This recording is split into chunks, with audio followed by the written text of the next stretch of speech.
さんにどこがいいかな。なんか台北ゲームショーですみたいなとこ。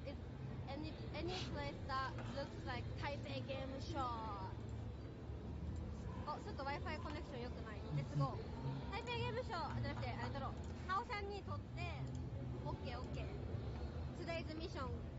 あ、みどりちゃん私も帰るよ。みどりちゃん私も帰る。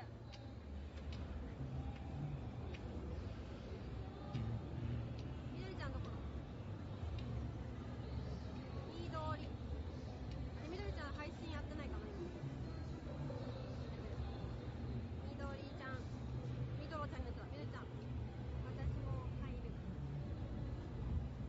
あ、みどりちゃんの配信にコメントしちゃった。車で来た。いや大丈夫。電車で本当に嬉しいけど。でもみどりちゃんって方向違ってね。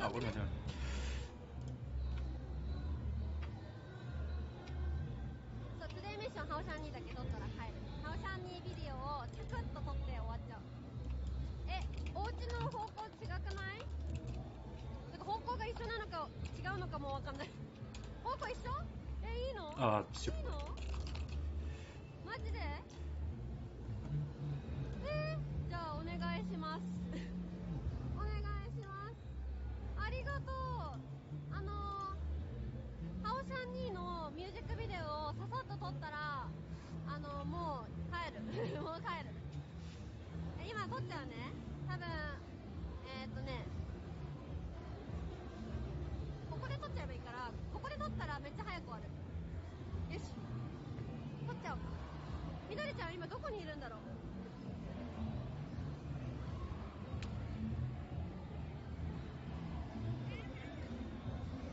どこがいいかな。台北ゲームショーっぽい場所。ここでいいか。ダメか。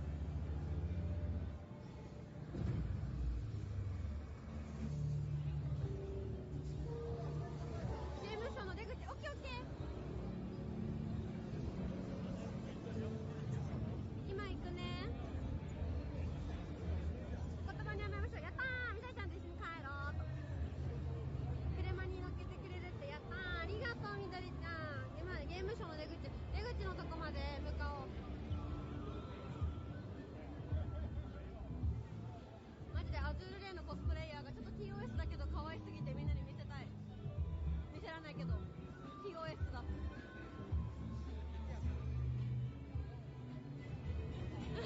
すごいカメラの量。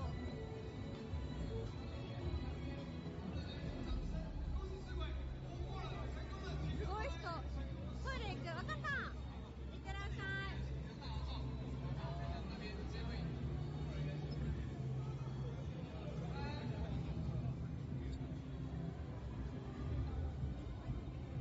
好的，那这边的话呢，拍完了吗 ？OK， 好，那这边因为时间的关系呢，所以为了让大家拍照可以更方便，我们等一下单独合照部分呢，可以移动到这个外面赤轨的地方来跟大家进行合照。那这里的话呢，要再次感谢今天的参与。2024年呢，我们铃木战旗也准备了非常多的好东西在给各位准备等着你们。那等一下呢，如果想要跟赤轨合照的话呢，我们移动到摊位里面去，好不好？赤轨会在那边跟大家来进行互动合照啦。那同时也感谢各位对于我们今天铃木战旗跟赤轨支持，谢谢大家。那没错，接下来明天呢还有非常多精彩活动。明天呢有英雄联盟表演赛，到时候会台北ゲームショーすごかった。台湾で有名な方なのかな。あ、ニケコスプレイヤーがいる。ニケのコスプレイヤー。ニケのコスプレイヤーがいるよ。ニケのコスプレイヤー。ラピちゃんがいる。ラピちゃん。あとバイパーと。バイパーと。すごいことしてる。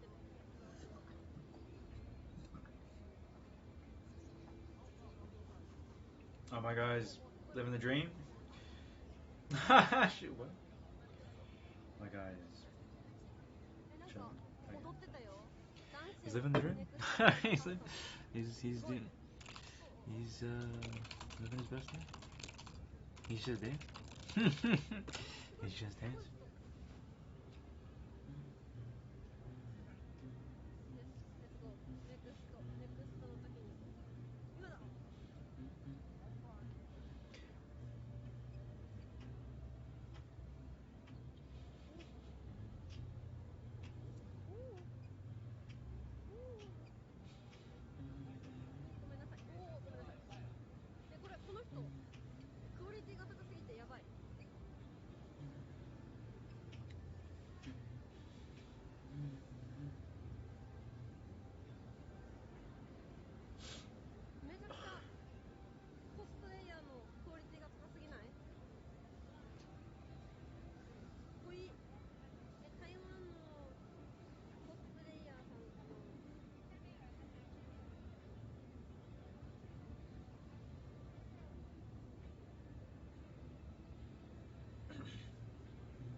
She got some. she that other lady swooped in. Was like boop. And that Lanny went up to the male cosplayer and got his number. Okay. Huh? Taiwan. In the tournament, cosplay name, cosplayer name. English, yeah. My name is Tao. Instagram ある? No Instagram. Sorry. 全部違う. I'm from Japan. I can see that. 本当? 全部. She did. The dude looked at her and was like, I can tell she's from Japan. Cause well, you know. She's wearing. Cosplayer and Twitch streamer. Nice to meet you. すごい。写真撮りたい。Wanna take picture with you? Yeah, sure. Okay. やったー。Very good quality. めっちゃすごい。Amazing cosplay. これかな？ハンさん？ありがとう。写真撮りたい。His number.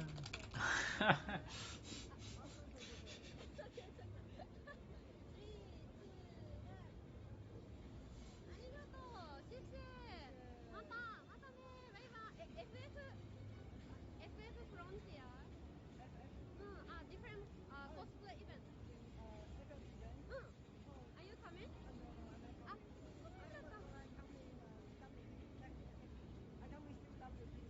Oh, what is that? Next one? Next month, yeah. Next month, February? Yeah. そうなんだ. CWT? I didn't know. CWT だって. Is there another event? Bonk. In Taipei? Why didn't you guys notice me? ありがとう. Are you coming this time? Are you coming CWT? Yes. Okay. ありがとう. まだね. 私ここ. So many business card の多い. これ大丈夫? ないか? 大丈夫? ありがとう. バイバイ. はい。OK.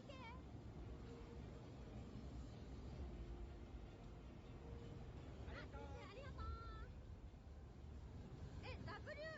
CWT? はい。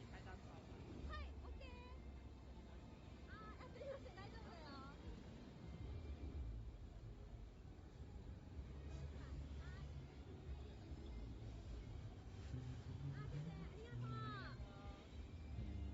CWT だって different cosplay event.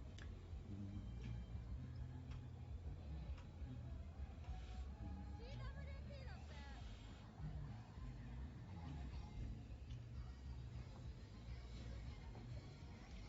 ここでいいかな? ここ. ハオシャンにここでいい? Okay, I will take ハオシャンに here.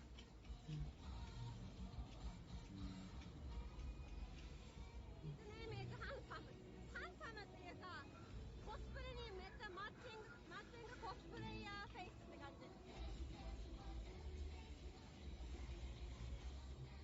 I really cannot tell if people are handsome or not. That face Huh? is really good for cosplay. He's a good looking dude.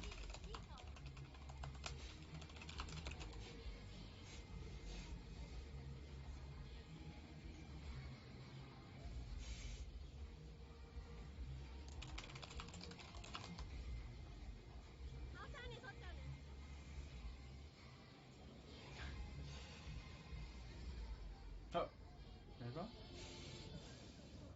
Let's see how many people will take a video of me.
Oh, I see, I see. People are taking videos. Oh, no.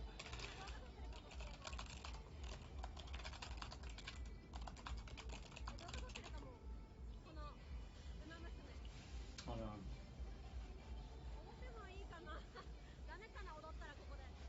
Yeah, I think I just remember saying really quick. Too many people take videos, so like if she starts dancing, then other folks with their cameras were trying to like maybe record this video, I guess, that's being shown on the screens. So she just wanted to inconvenience them by.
Okay.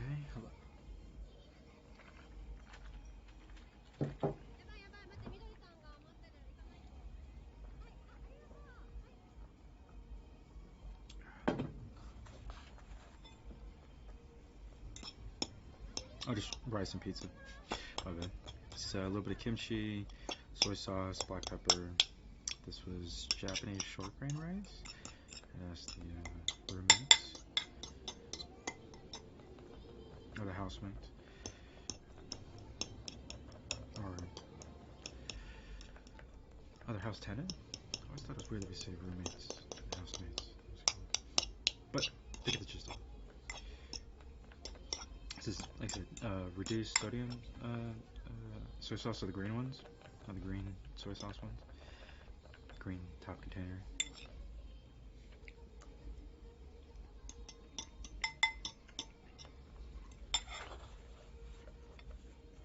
And more so,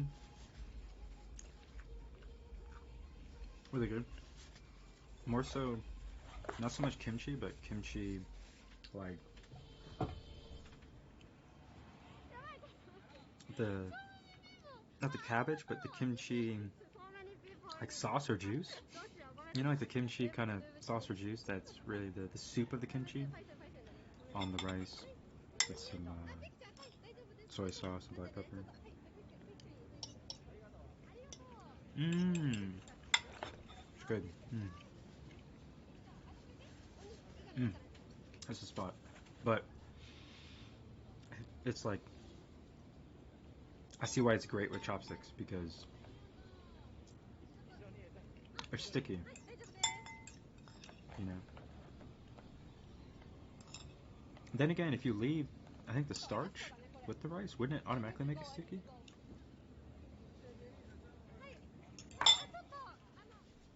And with it being more tactile, you can like clump it together.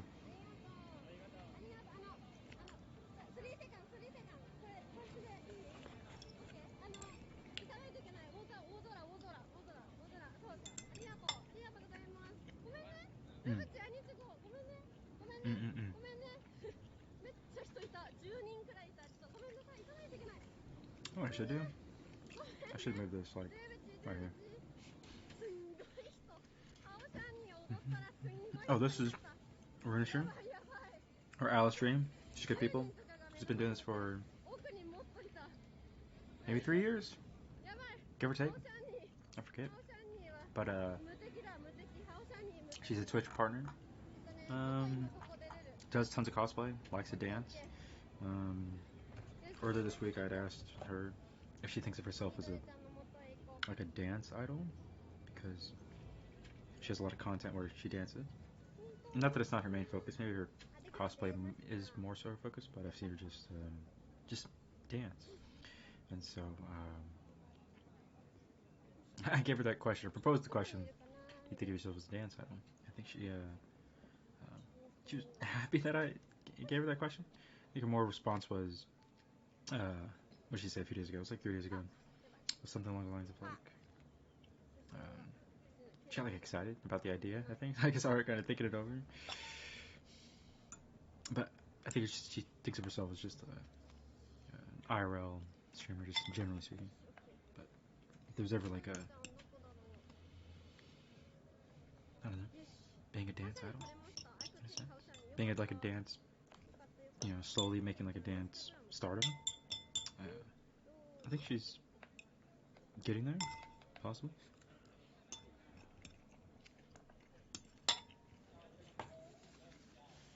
But probably more so Twitch cosplay artists.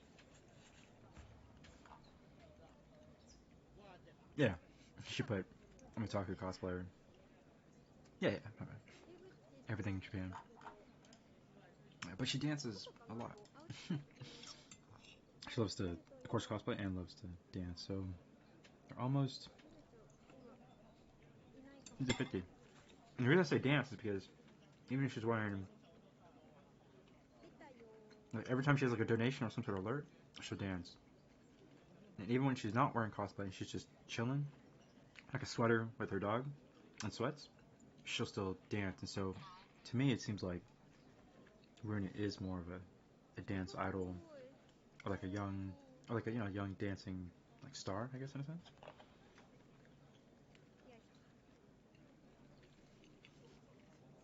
Because she's definitely memorized and mastered and controlled a ton of dance routines for like different shows and songs and performances. So that elevates her to a level above like just like an average someone just like TikTok dancing. Because once you start memorizing and mastering routines, she's probably putting in the work behind the camera to dance. It also seems like so don't get me wrong, she could do more than one thing. Be a cosplay kind of idol and be a dance idol, but kind of food for thought.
ワールドアイドル、もう世界のアイドル ET がいたんだけど、ちょっと待って、ET いたよ、ET がいたんだけど、びっくり。だってみどりちゃん L いる？みどりちゃん Just trying to stretch. ET がいた。 Is it like to say,みどりちゃん she's looking for something? みどりちゃん She's looking for her other cosplay friend named Midori. We met her a few times or introduced her to the stream. あ、いた、みどりちゃんごめん、また違った。あ、そっか、あ、これ So she found someone she recognized? かわいいハートだ。あ、そうなの？今日のインスタのストーリーそれで書いてあったのか。めっちゃかわいい、みどりちゃん会えた。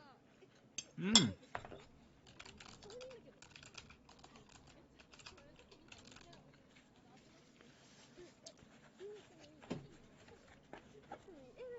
ずっと可愛い好きなんだけど、初めて見た。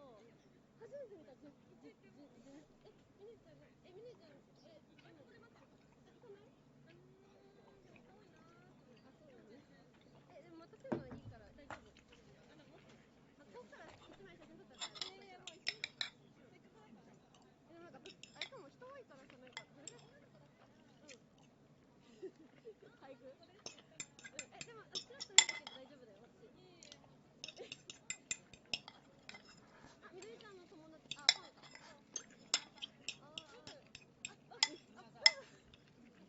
こんにちは。ありがとう。今日はいいの？結婚約結婚してくださいはいいの？今日は大丈夫。My bad. あ、ふぶちゃんがいました。ふぶちゃん。I get rid of it. ふぶちゃん、女の子です。今年女の子なんだ。I love woman, yeah, I know. I love menって言ってた。Okay. あ、そう、みどりちゃん and men。みどりちゃん and men だね。Noted. みどりちゃんはエクセプト。例外。みどりちゃん、そうだ、すごいね。こっちだ。最高。これはリングかな。リング欲しかったんだけど。キングネクタイ、そうだね。会う口実だよ。次会う口実。早く行こう。この人たちと喋ってる？もう結構喋ってたんで。ごめんね、待たしちゃって。一瞬でいい。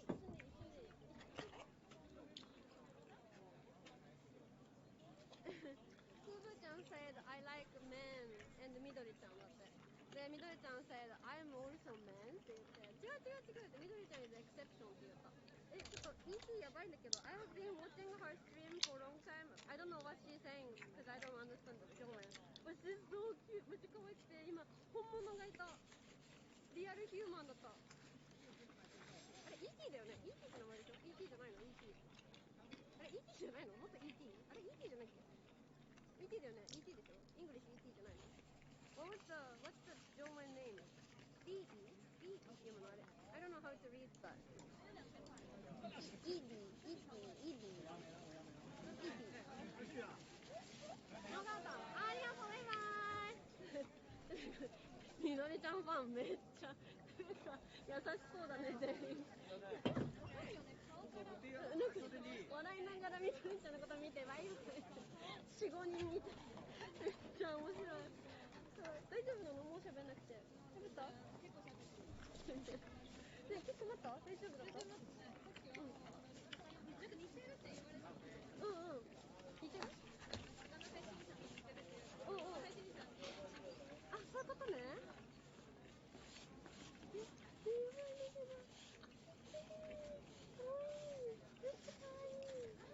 やばい。ヒューマンじゃない。あれはヒューマンじゃないって。待って、可愛すぎ。やばい。マジでやばい。Who? だって可愛い。マジで可愛い。待って、可愛すぎない？可愛い。マジで可愛い。泣いちゃいそう。やば。ハロー。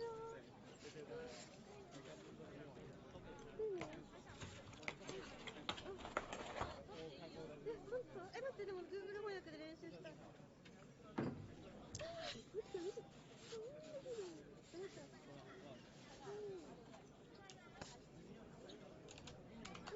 何マネージャー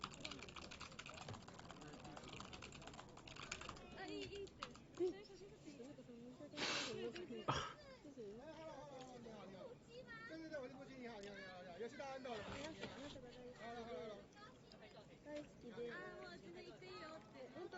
可以啊，可以あ、可以あ。先に真似しました。あ、本当？あ、本当？全然いい。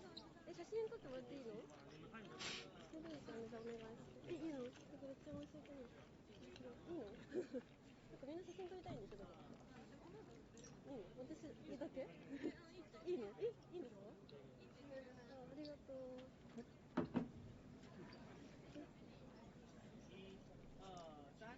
嬉しい。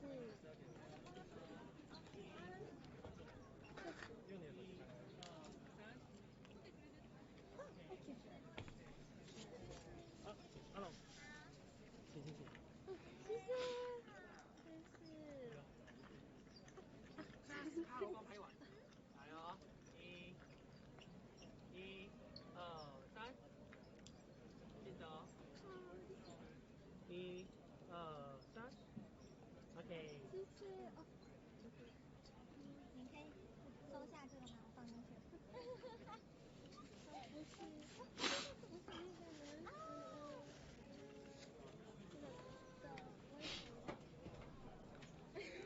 欢迎。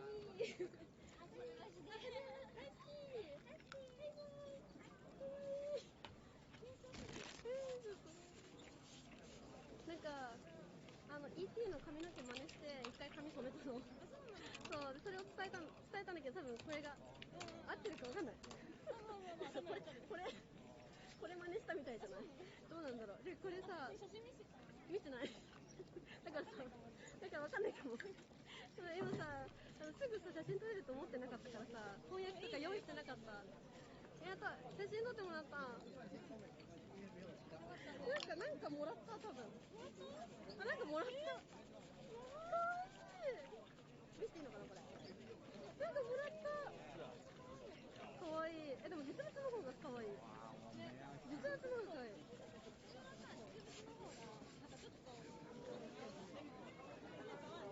マジで本当に可愛い。彼女は台湾のvery famous streamer. She used to be idol だった人ですね。そう、昔アイドルやってて、今はストリーマーやってる。でもそのアイドルの時のファンの人もいるからやばい。もうファンが熱狂的、すごい推してて、ET のこと。マジで彼女はどの角度でも可愛い。She's really cute. コスプレもするし、ダンスもするし、ゲームもする。歌もうまい。マジでうまい。マジで She's one of the cutest person. なんか本当に可愛すぎて何言ってるか分かんないんだけど、中国語だからさ、本当分かんないけどずっと見てる。I really don't know understand what she's saying in German, but I'm just turning and then seeing she moving. 動いてると思っていつも入ってる。みどりちゃんのことも見てる。可愛い人画面にいっぱい並べてるから。気持ち悪い人。嬉しい、会えたの。やったね。みどりちゃんの今日のポリス見れなかった、実際に。ありがとう。今日なんか車で一人で来たってこと？みどりちゃん came to this place by car. B1? OK。車乗る前に配信やめちゃおうかな。どうしようかな。なんか車の中私チャット読めないから、でみどりちゃん車運転じゃん。だからどっちでもいい。どうしよう。みどりちゃん配信やった方がいい？大丈夫？さっきまでちょっとやってたんだけど。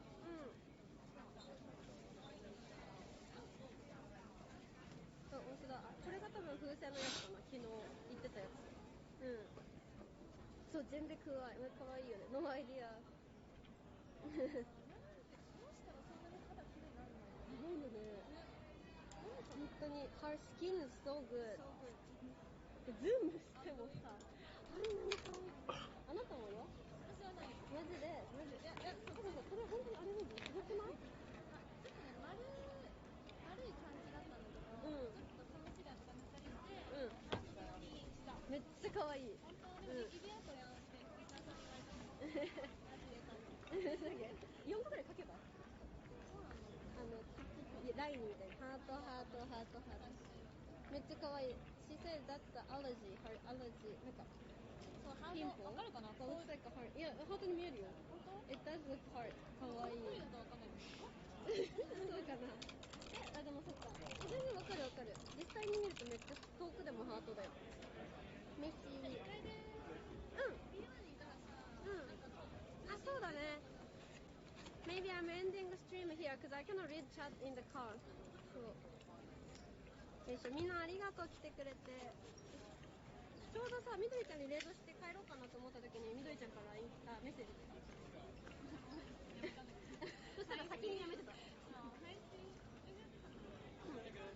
1時間あ、1時間。1時間半やった。でも長い方だ。長い方だ。みんなありがとう。よいしょ。Thank you for coming today. ありがとうございます。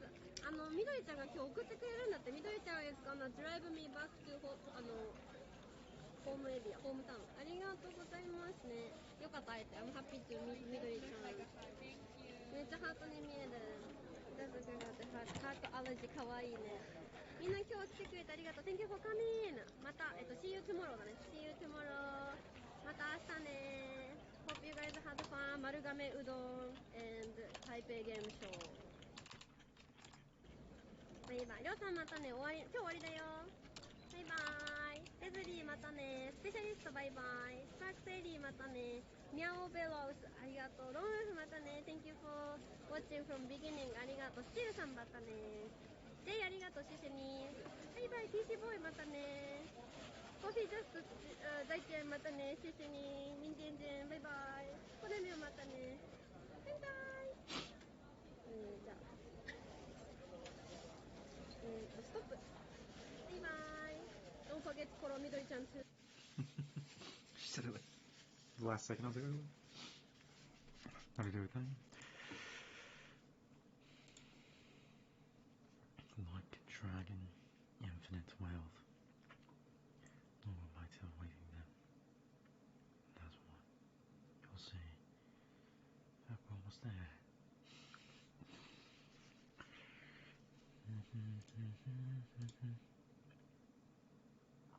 Oh, feeling what's up? Mid-based. 3-1-1. 18 minutes into the match. Cosmic Drive is the item to get. He's making the first strike one.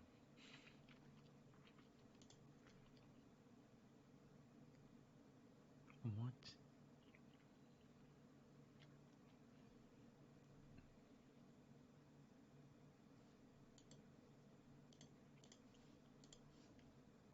As I tend to say,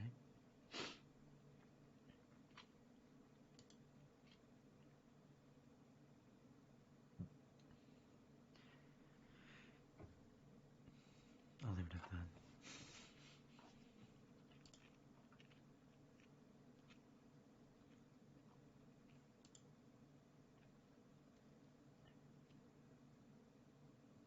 Dilly's doing his thing.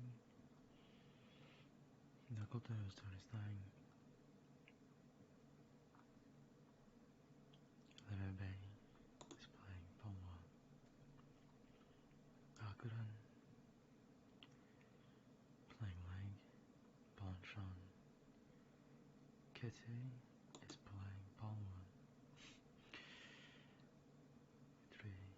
I think it's Kiet 3, but it's Kiet 3. Kiet 3. I don't know.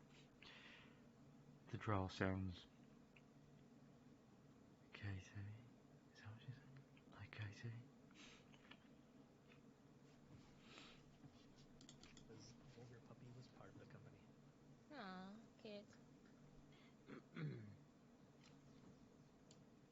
that's why you should give me all your passwords, Louie, because I know how to talk. There it is, making money now. Just pretend that you're like in an Uber. 40%. That's all you gotta do. Remember, you just pretend you're in an Uber and you'll be great. Yeah. I I think Livy's would be easier though, to be honest.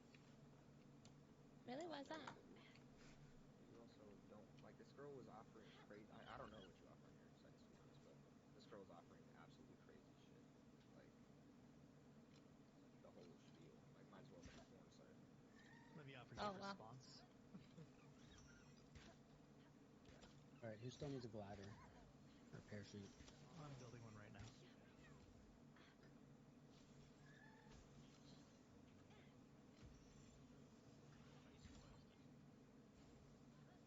Not saying I'd rather do Livy's stuff because I wouldn't, but because of the mercy skills, she has some real skills.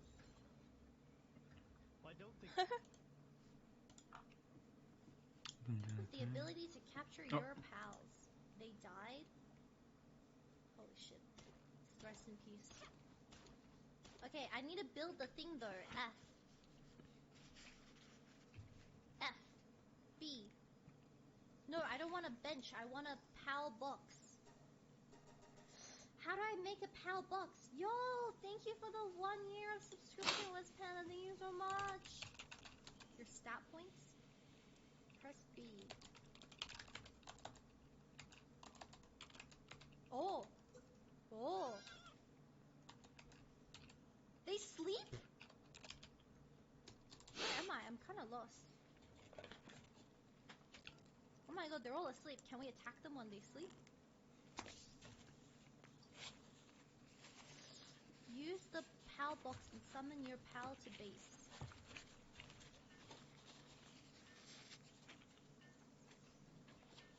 Find a good place. Is this a really trash place? I feel like I put on like a box.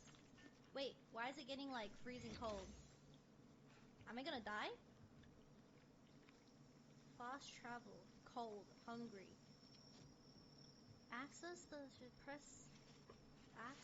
box. F.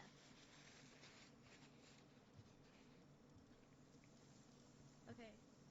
Eat the berries. How do I eat berries? Om nom nom.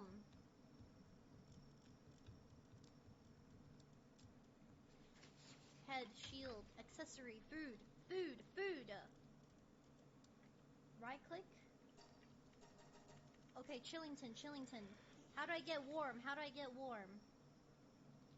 V, base upgrade. Build wooden chest. I don't need a chest. Access the PAL. Build a campfire? Dude, that's so seeds. Why is there so much building? How do I even build a fucking thingy-mabobby, man? Torch. T. A campfire. I need 3 more wood. Where are the trees?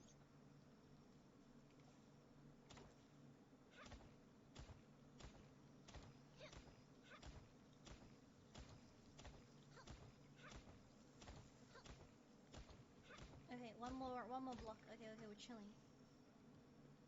Oh my god, I get so scared. What the fuck? T. Camp. Do I have to go? Oh, there are podcasts I need to be listening to right now. I'm just kind of.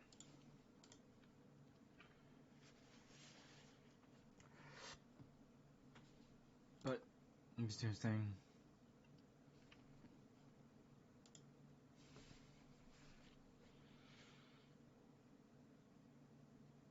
Why did someone in chat call him Mr. Beast? Bro, what in the AFK Ivern is going on over here? Uh-oh.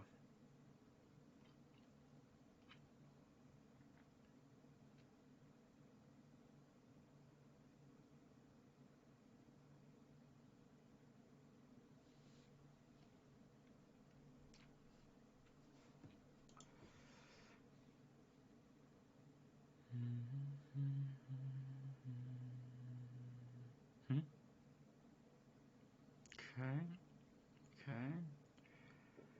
How is he still alive? He must have some sort of shield.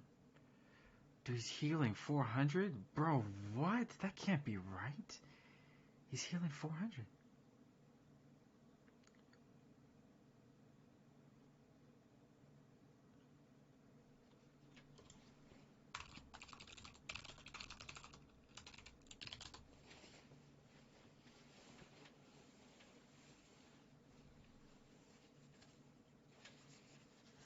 can't be right. He's healing for 400.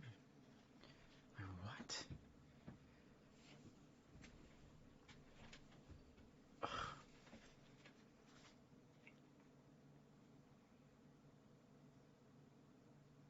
After this game ends, I need to see the Olaf and the build.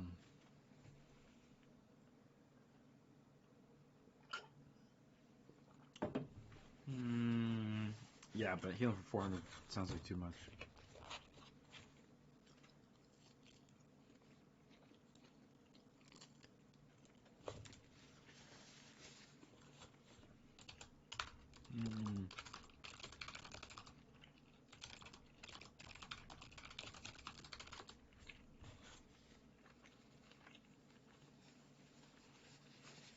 And he's level 15? Dude, oh my goodness. Thank goodness for the Talia ult, because...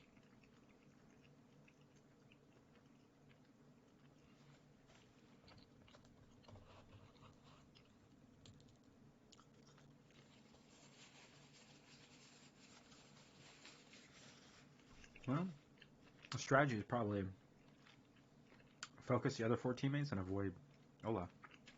It's not a way to do it.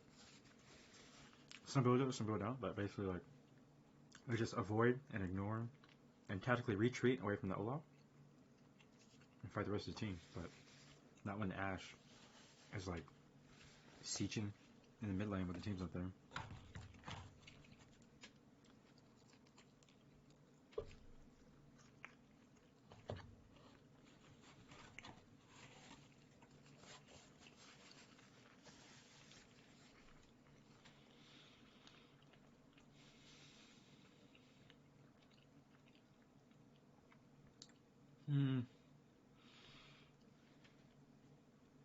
True. I'd have to watch the VOD again to really calculate it. I can see your point.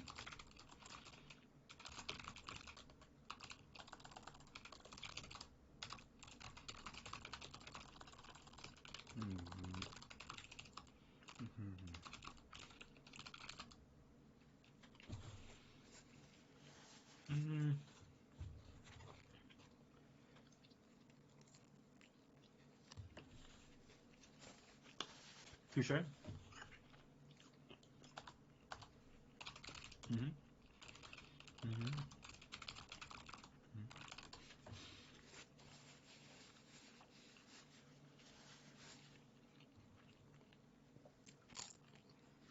just want to shout about the point.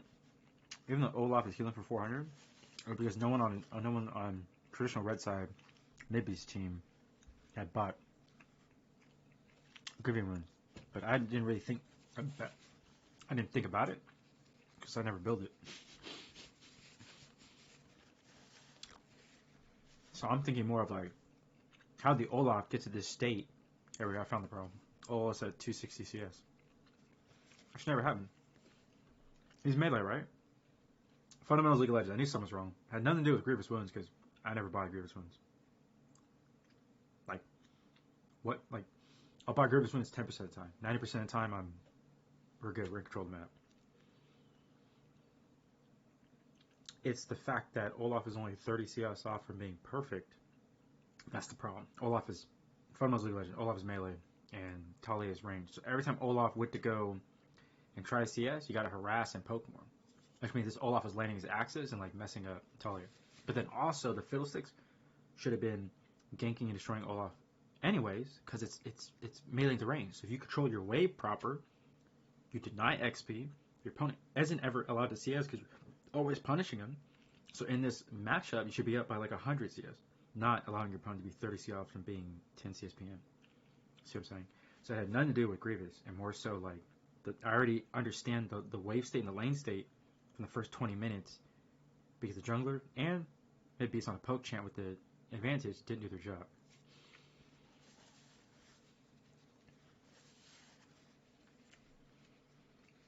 You see what I'm saying? Like if you allow an Olaf to get to this point where he's 263 CS at 29 minutes, where he's like right there next to 9 CSPM or 10 CSPM, where he's going perfect, you've allowed the melee to get the items, to get the gold, to get the economy without punishing them.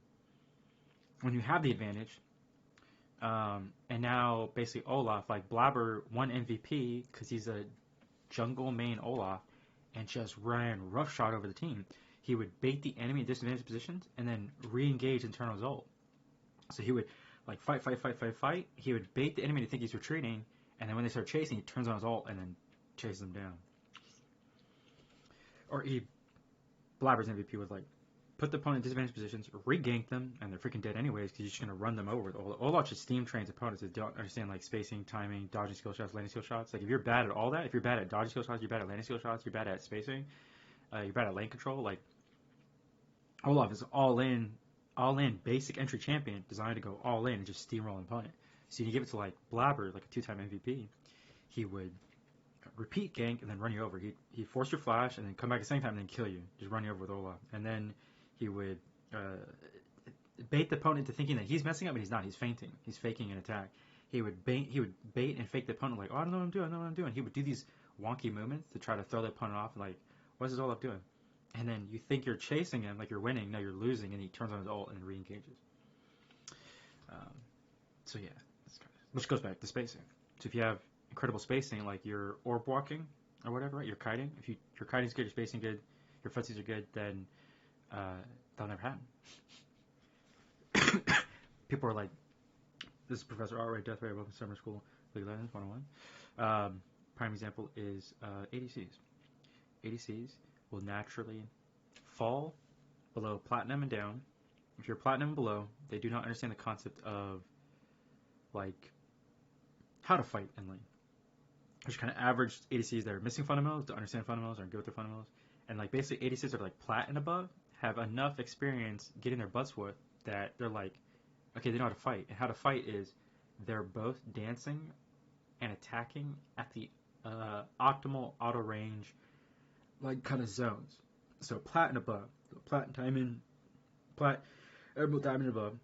The ADCs at least have the understanding of how to, hey, my opponent's gonna see us or hit me, and I'm gonna dance and thread the needle on the edge of, hey, you either get to only attack one of us or both of us. You're either throwing your skill shots or you're missing.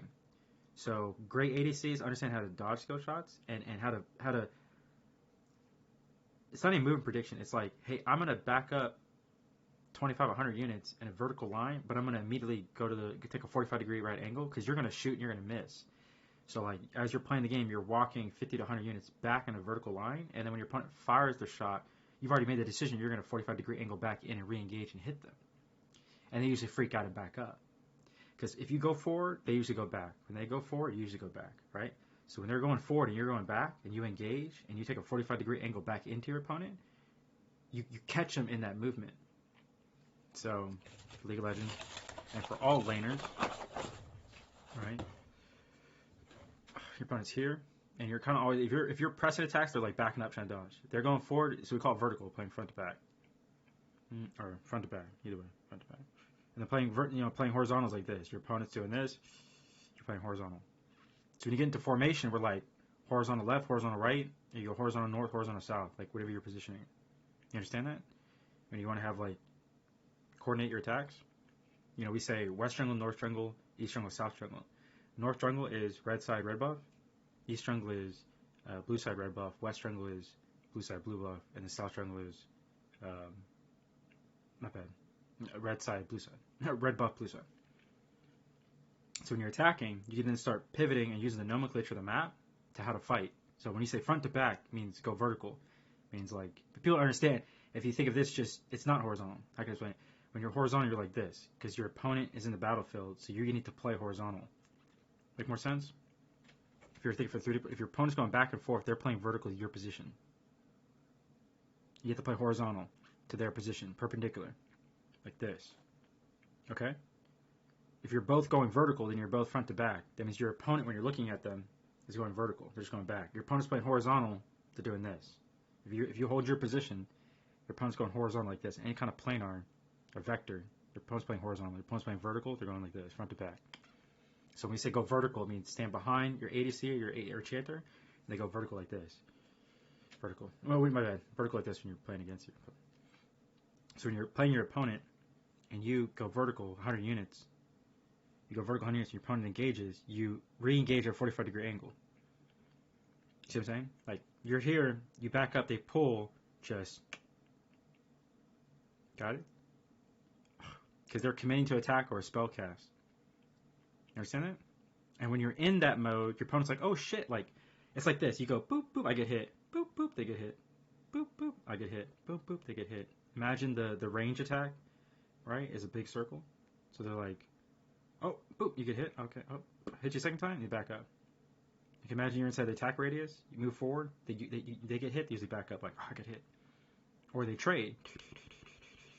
They're trading blows and trading shots like they're boxing. And versus like, boop, oh, I gotta dodge some skill shots. Start backing up. And then your opponent starts CSing. So ADCs understand this, platinum above. ADCs are golden below don't. When your opponent moves within the radius, like here, right at the edge, or they miss, or they hit, when they go forward, you back up. You're shooting. And when you pull your opponent into a disadvantaged position, they're so used to pushing you out of lane that when they do it the 5th time, or the 7th time, or the 8th time, because you baited it out of them, or they move forward, you back up. And you both start CSing. You're both playing vertical. Going front to back. You're going in for the CS, both going out. Into the CS, going out. Playing vertical. Into the CS, going out. Into the CS, going out. Playing horizontal. They're going back and forth, and you're just trying to like find an opening. Or maybe they're backing up, and you're just doing this with the ADC to the other ADC, and they just keep backing up. But the difference is that you can bait your opponent into your mode. You can feign attack or fake an attack in ADC. Or most laners too. So let's say your opponent is now right at the edge of the attack radius. If they move forward, they get hit, they move out, you still can't hit them. And they're used to you just kind of backing away. So as an ADC in lane, or any laner, the moment you do this, and you kind of fake, and they kind of take the space, but no attack was initiated, the moment they go to CS or try to trade you, you move into their space. And you get 1 attack, they move out, you don't move, you get 2 attacks in, and you walk away. You understand it?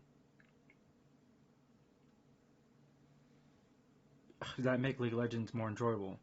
Does that understand spacing, timing, attacking, fighting in lane? Every time you move forward, you just back up. You go in vertical and you go forward, they back up. Right? And you can also increase the range by going horizontal. So when they move into the space, you go horizontal, you maintain the space. The opponent's like, what? You just did a new movement. And then as you move up, they're going to back up. And you engage with 2 attacks. 1 attack, they back up. 2nd attack, pulls off, then you back up.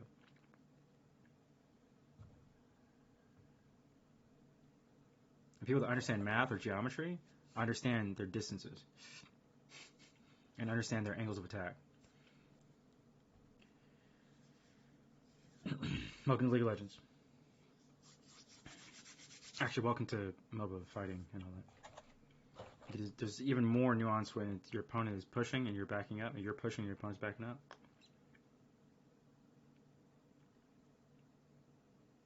But we'll get into pivoting and anchoring and swinging with your attacks. It's more nuanced part. I'd probably call it Summer School League of Legends 301, like Advanced Combat or something like that. Versus like Summer School 101 will all be about fundamentals. And then 202 would be more like I said, champion specific stuff. And then all the 300 series classes, like videos that I'd probably create, would be more like advanced mechanics.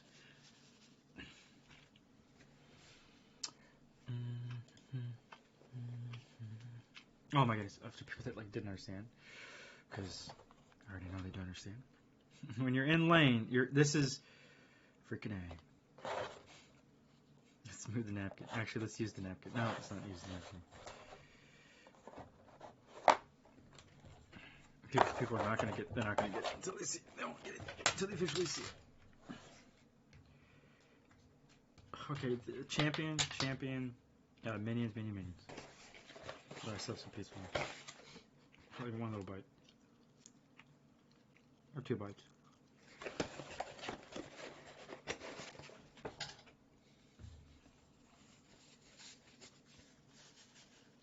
Oh, man. Imagine these are minions, doesn't matter. Red side, blue side. These are minions. These are champions. Champion here, champion here. They're both ADCs. You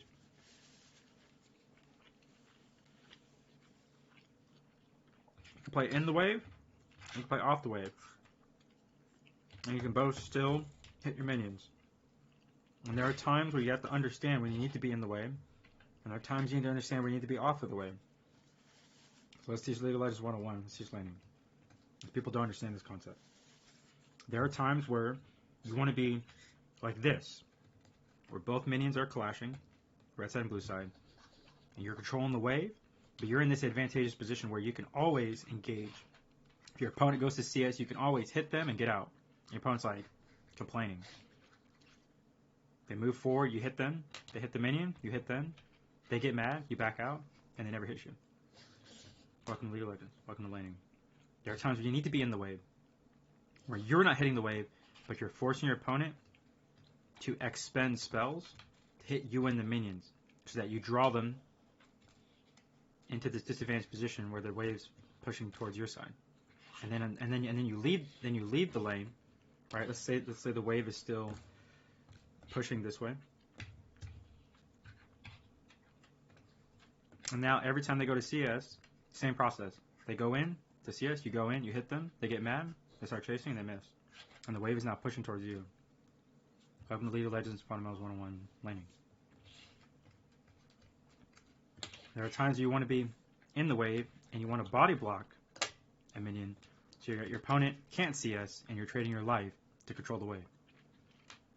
To freeze, slow push, fast push. There are times where you cannot be in the wave state. There are times where if you sit in the wave, you're at a disadvantage. And your opponent hitting their level peak faster. They're hitting the level spike faster. And there are times where you cannot be in the wave. You need to sit off of the wave. And let your opponent push. And then just CS on your tower safe. Welcome to League of Legends laning for all laners. Fundamentals 101. There are times where the matchup is, say, they have the burst to the poke. They have the advantage. There's a balancing act. It's super simple. Melee versus poke. Melee want to get off as many attacks as they can, and poke wants to prioritize range and movement. Say it again. Super simple. Dark Martins League of Legends make it easy for everyone to understand. League of Legends Summer School, Professor Artrey, Death Ray. Individual who has the advantage. Let's say they're a burst assassin up against a poke mage. Not a control mage, but a poke mage. Let's say that's good. Let's just poke mage is kind of. Or I should say a common matchup. Probably more sense. Actually, you know what I'll do? Let's go right into the meta and let's look at the mid lane meta, and then that'll help. Actually, no, forget that. It should just be. We'll just go from the ADC up because I'll start going into like the mages and the fighters and the poke champs and the marks in the mid lane will start getting too confusing for people that don't understand. Okay, so right now the meta for bot lane is it's like Senna TK. Oh, these two are always in tandem, Senna TK. If you ever see Tomcat, just know it's Senna. You can actually go Cassio Tomcat too, but I mean, people, whatevs. Everything makes sense. There should always be an entry-level ADC at the top because of how the game is designed. You know, if it's entry-level, she's not only does she win the early game, so late game, early game, mid game. She wins the early game, super easy to play, straightforward kit, basically all-in kit. And so in the hands of a great player, an MF should be able to just win the lane. And the reason you see ADCs are afraid of Misfortune is because they suck at laning. Okay? If you're playing Misfortune, let's say your opponent is Vayne. Vayne is late game, MS early game. Vayne has no shot in heck to get within range of MF. MF has the Q that bounces, which goes back to predicating. Do you understand when you need to be in lane or off lane? If you're in lane, Misfortune's going to play off of the wave and just Q you. She'll last hit Q CS, you know, with the last missile is flying in from a caster minion to kill that melee minion. She's going to play off of the wave and hit. Vayne, I think, has like a shorter range too, I think, than MF. So she has to move up into the wave. Versus MF can safely go like E max or Q max and even clear 2 minions before. And on top of it, since MF wins the early game no matter what, it'll always be like this. The match will always be like this, like a checkmate, where the minion, it doesn't matter what side the minions are on. MF will play off of the wave so that she can 2-shot clear minions from the side. And everyone knows what I'm talking about because the minions kind of do like this, right? When they clump up. MF plays off of the wave, and she can, kill 2 minions. And E the opponent to slow them down. The massive AoE E. AoE E, that lands on the opponent, slows down their movement. And Vayne, I think, already has like a shorter attack range or something like that. Even base attack P 0.65 is okay. Is this right? Radius of 575? No, there's like oh, there it is. Okay, it's 550. And I think like a lot of ADCs are like 600 or 625, right? Just off the bat. Like if I go marksman, I think 550 is like low too. So I think, what is it? Let's just look at like Aphelios, Ashe, Kate. Well, Kate's a sniper, so she'll to the max. Let's look at Jhin. Let's look at Severin. Let's look at Samarin. Let's look at MF, of course. Let's look at Lucian. Let's look at Zeri. I have too many tabs open. Attack range 500. So Zeri's different. Zeri's different. She actually, her kit is designed to be in the wave, but that's because Ashe, her auto attack, what's it called? Her Q or whatever. Her auto attack can slow, right? Innate. Gains 1 charge every 40 units she's traveled. Basic attacks as soon as charged at modified damage. I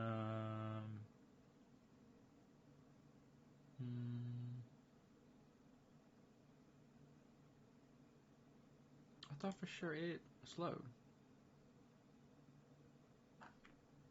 Am I tripping on the web?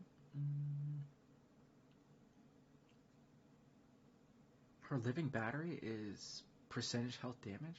Oh, she's anti-tank. Oh, okay. Yeah, she came out in I think the same year that like tanks the year prior and the tanks of, like a 2-year period tanks just dominated. So we just didn't understand the game.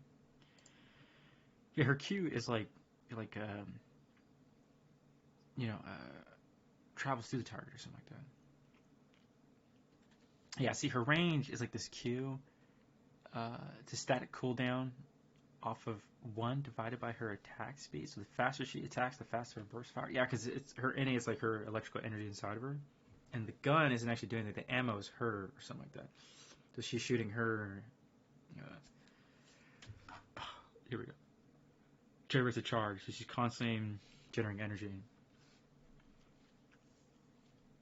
Oh, you know what's so funny? I guess I should practice area this year. Living battery. Her passive. She's the battery.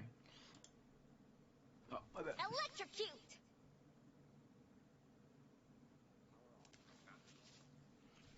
And it just says her auto, right? Which is like her living battery ability. When not fully charged, her attacks deal a little 3% magic AP damage. So she's like hybrid. And off the bat, the fact that, and then it executes targets. Which means like her passive allows her to execute any target when they're like low on health. So really at like level 6, if something gets down to 86 health and you can kick off the living battery ability, she just executes plus 80% AP. So maybe she is more of an AP ADC? No, because it's 120% on her Q. Yeah, she's hybrid. She's hybrid because this is quite fascinating. At full charge, my bad. At full charge, it's 110% AP, and it hits. I mean, even at level 6, it's extra 115 damage. So she doesn't need Sheen. She gets her own free kind of Sheen, because at full charge, her next attack. So as long as you move, and there was something about her attack speed. So she needs to be balanced. Zeri, I'll say it differently. When you play Zeri, her kit is designed where you have to have the best item of like 4 different stuff. You need like the best AP item on her. You need an attack speed item on her. You need an AD item on her. And then I thought for sure she did something with movement too, right?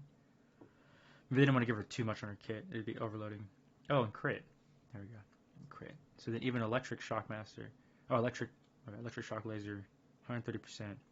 And then the cast time is now based on your attack speed. So like you have to. Her spark surge is increased by the percentage based on critical strike chance. Afterwards, she gains lightning rounds for 5 seconds. So active dashes to the target.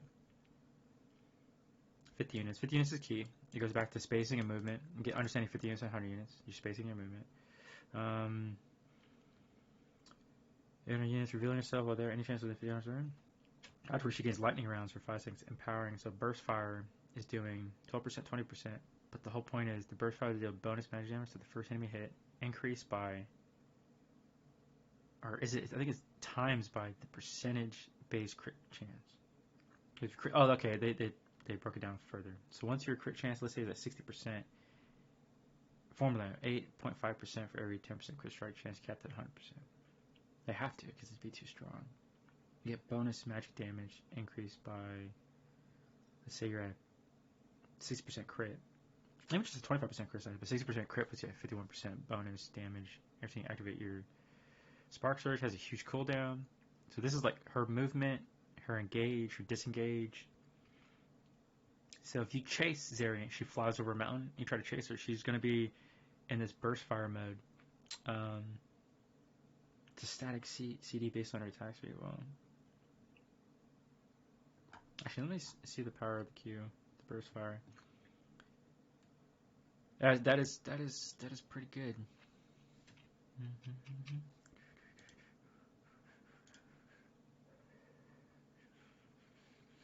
So even off the bat, 3 charges are 19 damage. That's 2.7 to 15.3. It fires a burst of 7 rounds. Each round doing physical damage. So the fact that each round is doing physical damage is completely different. Most people have 1 round. Okay, this makes Zeri so unique and powerful. So she has some AP built in, 110%. Her Q is at 120% max. The cooldown of the Q, because you're firing it a lot, is based on your attack speed, which is pretty cool and different. The range and bonus attack range it's a center range. So they made sure with this ability, it's probably another diamond attack. They made sure with this ability that there is a center range of some kind that she can fire, and then it probably dissipates near the end. I think it's something like this, but yeah. And then burst fire projectiles tree is a basic attack.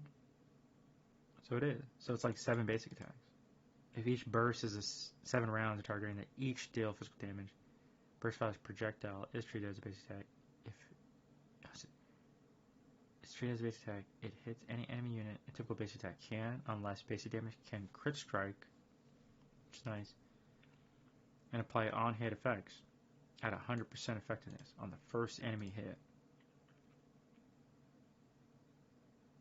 By attack speed, for the maximum 1.5 attack speed per 70% of attack damage and excess cap converted to bonus attack damage. So even if you have too much attack speed, there's actually probably a whole build. They probably use AI to create Zeri. I don't think a normal game dev designed Zeri. They did something weird with like an AI, or they did some sort of like other algorithm, because they built her to have like multiple different kits, and I don't think a normal game designer would do that. They like had an algorithm or some sort of AI like design her or something, because what they're showing me is like not only do you build around the Q, but you can go like just 100, like 120%. You just go 100% 80 on her and she's still effective because of this crit, on hit, and even if you go attack speed, there's probably another, because of this is in here.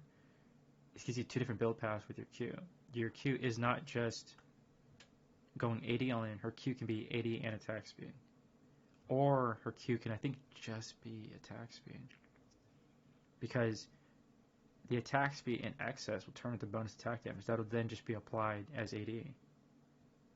That's what people don't understand. Like, the way they design her kit is, like, really so creatively crazy that, like, not only is the average gamer and programmers not even thinking about Zeri, they couldn't even... Yeah, they wouldn't even think of that. Like, they're not thinking like I'm thinking. It's great because what you don't see is like when you have 110% AD, you could play around that. That's a whole other build path too. Like you move around, you get 40 seconds, and there's tons of movement, access kind of stuff. You know where, like her whole kit can play around Ghost. You activate Ghost, it gives you the extra movement speed with Swifties, and you're running around faster and more, and just generating her ability to go 110% AP and then execute people. Because see, this is all AP. It's the build path is also anti-tank because the percentage health targets maximum health. But this 18% that allows you to execute, that means 100% AP, 100% Zarya builds can work. Like how there are other hybrid ADCs. The fact that it's in her kit, like a normal game dev wouldn't think of all that. It had to be like an AI or something to design the champion. Because the AI basically like took multiple parts in the game and then found the perfect balance. I mean, not the perfect balance, but found a way to balance out in the kit in her spells to allow her different options to her kits. And so I bet you if I look at Zarya right now, people are probably, well, one, she's probably like, people understand. She's probably like a Philios. Yeah, like I could play Philios. People don't understand. People, Lucian and MF like counter each other. So Miss Fortune was early game, Lucian was early game. But guess who can play in the wave and off of the wave? Lucian can play in the wave and E out of the AoE for Miss Fortune. And Miss Fortune can't play off of the wave, she has to play in the wave against Lucian. Because if Lucian goes for the wave, he's going to clear the wave and kill her. So if Lucian sits in the wave, he's clearing the wave. She's either going to hit him and the wave starts pushing towards her, or she gets traded. So Lucian can be in the wave, and MF, the player itself, if I'm playing MF, you have to play off the wave and only throw in your Qs. But if you fire the Q, he can just E out of the position, and it'll miss. And then as MF, you don't want to push the wave, because then you're in a disadvantaged position. You're like chasing Lucian because he's in the wave. And Lucian wants to be in the wave because that's what his kit is designed to do, to like chunk out the wave and press and win the early game. You see it now? So even the game is showing you the different play styles. And ADC that plays in the wave, Lucian, because he wants to crash the wave and destroy it, hit the opponent with his Q and destroy the wave. He wants to fast push. Lucian should always have level 2. Lucian should always have an item advantage. He should just be like slicing the wave with his Q, Eing, firing his W, triggering his passive. Even Lucian just with his passive alone ultimately wins the game. And also Lucian within his animation of his kit has the fastest and like the hardest, a very small window to animation cancel. He has a massive window to animation cancel, but the optimal, most efficient, like higher echelon, like attack weaving animation canceling of like your auto Q, auto spell, passive, EW with Lucian is so finite that the average player isn't. I'm trying to think of the right kind of game. You know where there's like a gauge, like on a car, and you're trying to throttle it, right? The average player is like, I'm going 30 miles an hour, going 60 miles an hour on Lucian. Speed-wise, they're like, I'm going 30 miles an hour. They're only so fast with their hands. The limitations of their fingers with Lucian. The limitations of their agility with their hands. They're like, I'm going 30 miles an hour. Some players, maybe the pro players, are going 60, 80 miles an hour. I think Doublelift could probably get to like 90 miles an hour on Lucian, where he's like he's just like weaving in. It's a combination of you have to right-click, auto, attack, animation, attack, cast, move, right-click, stop command, fire, EW, right-click, right move command, animation, stop, cancel, fire, your passive auto to engage, and you're trying to get off like 4 attacks like in 2 seconds, or you're trying to get off like 5 attacks like in 3 seconds, because your auto attack, move, cancel, QWE, auto attack, move, cancel, and you're trying to weave in your attacks to get in 5 attacks. So it could be auto Q, auto E, W, but by the time you're doing all that right, your opponent's like already walked away. You know, they're dashing away, or their support's backing them up, so you really can't. Your support's trying to zone you, so you can't follow up your full combo. But I digress. Lucian wants to sit in the wave, clear the wave, and hit the opponent. MF has to play off the wave, and usually most MF players should play horizontal to the opponent, and Lucian wants to play vertical to the opponent. Because Lucian could always play vertical. She fires the top, he can E out. MF can fire. They can both play off the wave. Either you're in the wave, you're both in the wave, off the wave. Adjacent to the wave, attacking, or you're both off. You could be off, centered. So this position. This is also a position. because MF can fire across.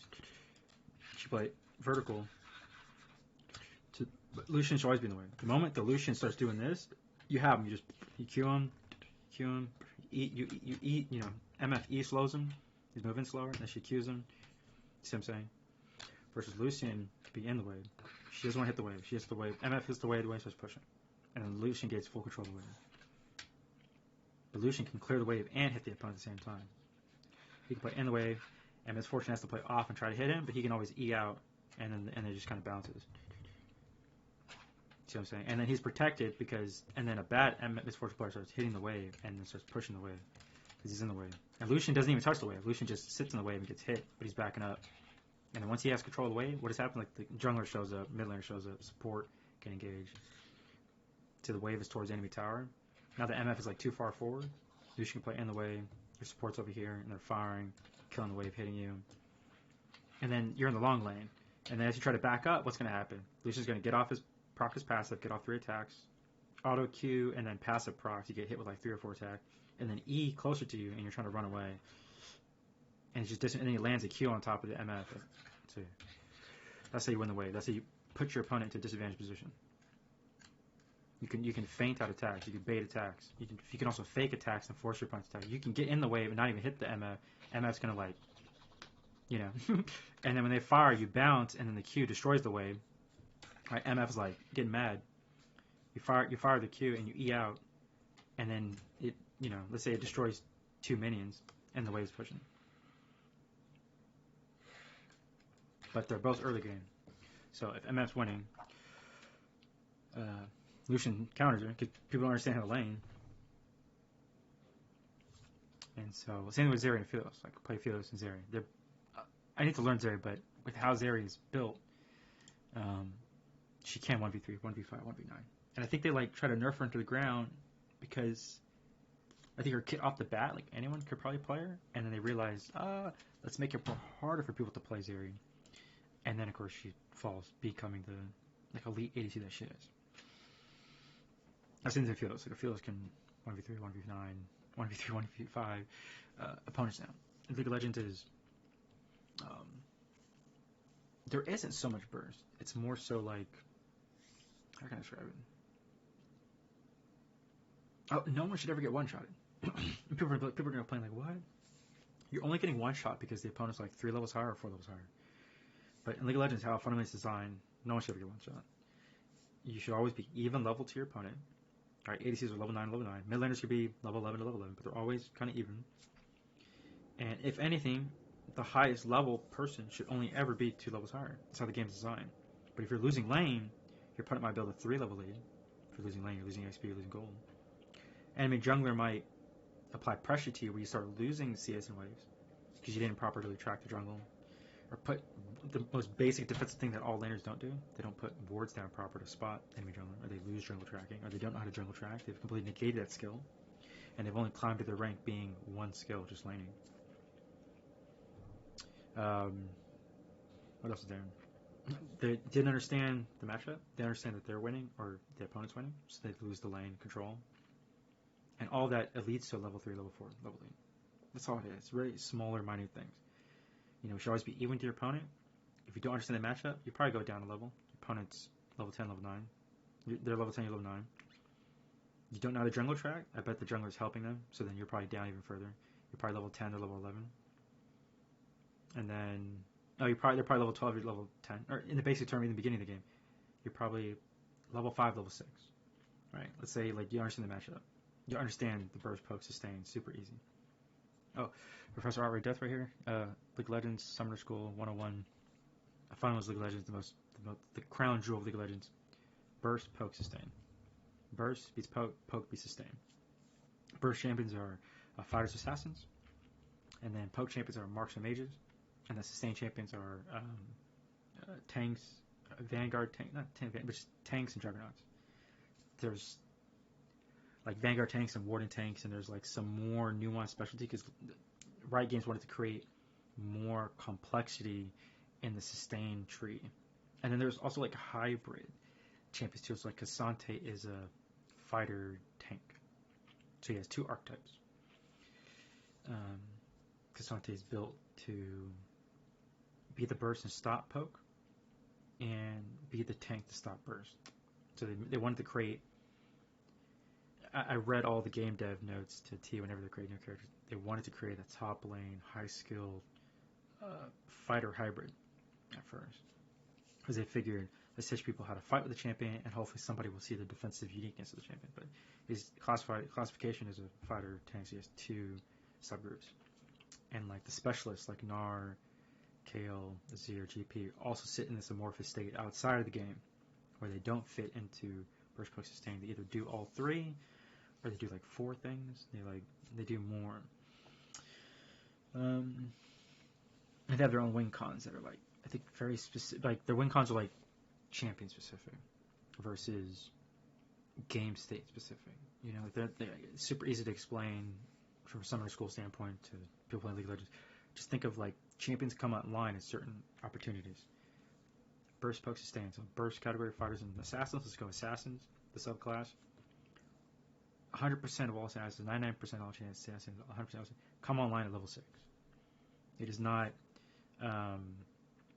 There's not anything wrong with them. It's just because they're so kind of all-in damage. Like most assassins are all-in damage. They have to get to level 6. They need their ults to have any kind of presence. So that's why they've shifted kind of assassins to mid lane and jungle.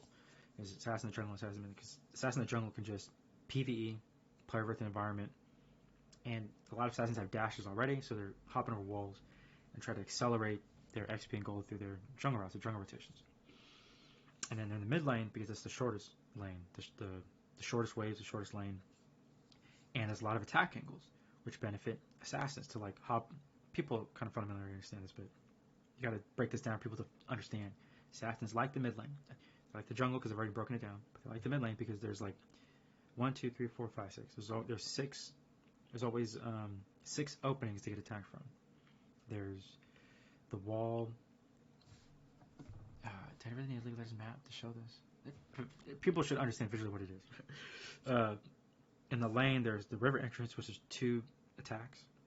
There's a path between the wall and the camps. There's 2 more attacks. And then for each side is the opposite, the reverse opposite or mirror. So there's always 6 angles to attack from. So for assassins, then they come back to lane. They don't have to walk to the middle lane. They want to get their damage off, so they can attack from a bush into the mid lane from river, or they can hop over the wall and flank their opponent. Most assassins should be taking sweeping lanes no matter what, and they should be sweeping into river, clearing vision, and placing a ward, which stops enemy jungler from getting vision in the river, and it stops the enemy mid laner from getting proper vision in the river, especially if you're an assassin. So assassins, when they come back to lane, should be, what is it? They're usually melee. You should let your opponent push the wave towards you and catch the wave on a tower, sweeping. Once you get to your team's jungle entrance, you sweep. And you sweep river, you sweep the bushes, you sweep the enemy jungle. All of that efficiencies are, I'll leave that for the Summer School League of Legends 301 when it comes to proper rotations for team fights and stuff like that. To understand why you should be sweeping at certain times and you're not, and why you should be walking in certain directions but you're not. Those are more, I leave that for like Summer School, like 400 more advanced team fighting concepts. So as an Assassin's player, always have sweeper. Let your opponent push the wave if you're in the mid lane, you're an assassin. Just do Summer School basic 101. And as an assassin, you're always kind of like squishy, right? So you want to sweep to make sure the enemy jungler hasn't placed any wards, to stop the enemy support from placing wards, to stop the enemy mid lane from placing wards in the river. So that once you kind of sweep an area, you can then place a wreck control ward. And you always want to place a wreck control ward as an assassin towards the opposite side you don't want to be on. But we're going to say, what? If you sweep one area, you can cover 2 zones. Does that make more sense? Hopefully this is clicking for people. You sweep one area, and you go back to the... Let's call this the mid lane. Let's call this the mid lane. So you're the assassin player. Come back to lane. You're going to sweep river here. And then when the minions are dead, and your opponent recalls, and you go off, you then place a control ward over here. Make more sense? Let's do this again for people in the back. Let's say this is the mid lane. I guess I should just load League of Legends. I guess I should just load League of Legends and demonstrate to people, so they probably don't understand. what I'm saying. But imagine this is the mid lane. Imagine this is river, right? Okay, and then these are just bushes now. Maybe that'll make it easier or something. Oh, I guess I could, yeah, almost like MS Paint or open up Adobe or whatever. Just open up the Legends to show people. Just, if I could do this without opening everything up. Mid lane, tower here, mid lane. 2 assassins. Assassin and Orianna. Katarina and Orianna. And River. You come back to wave, you want Orianna to push the wave towards your tower. And as you come back to wave, you're leaving the entrance of your enemy team. You sweep River, get back in lane, clear your board. You're either off or they're rotating. And then you place a red control ward over here. Oh. West side, blue side. So let's say you're playing blue side Katarina. I come up the Raptors and red buff.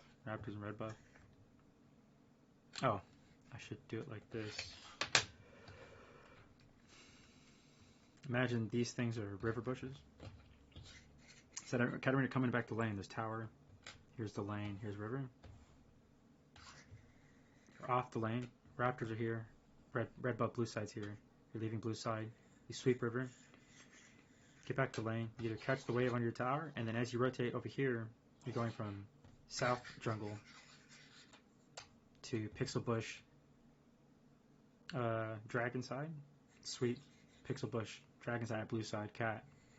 Back to mid lane. Then you rotate with your red control ward to west side jungle, blue side, and then you place a control ward over here, so you cover 2 zones. And then you play off of the side that does not have a control ward. Because if you have a control ward, there's no need to sit in the safe area. You as an assassin have a ton of movement speed, and you need to be ready to kind of sit towards dragon to interrupt dragon. What does a jungler not want to have? The mid lane assassin that he can't see, all of a sudden engaging into the dragon pit, because the Orianna doesn't know what they're doing. Welcome to summer school, League of Legends 101.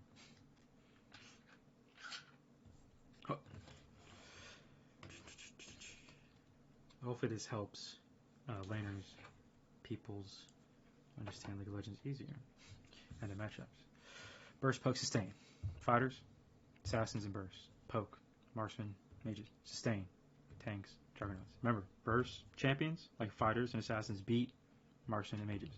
Marksmen and mages poke down as their poke performance on the tanks and juggernauts. So I've seen this 90% of the time. No one understands the matchups.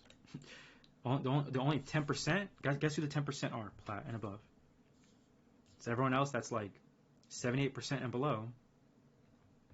Oh my bad, 89% and below. 90% of the time do not understand the matchup. 89% of the time, 90% and below do not understand the matchup. Plat players are 91% and like above. So only the top 10% of the server have like the laning, have the skills of the funnels because they fought enough to get to that point where they're plat, emerald, diamond. So everyone that's what I'm saying, it goes back to everyone's platinum below, 89% or 90% below is like gold, silver, bronze, iron. So remember, platinum players are only the percentage from like 88% to like 99%. Or 98% or something like that. So remember, plat players. Actually, it's broken down even more now, but yeah, plat players are in that category. They've always been, what's it called? They've always been like either 85, 95%, or they've been like 88% to 98%. That's the plat bracket. And it's just one more plateau in skill, one more level up in skill. Okay.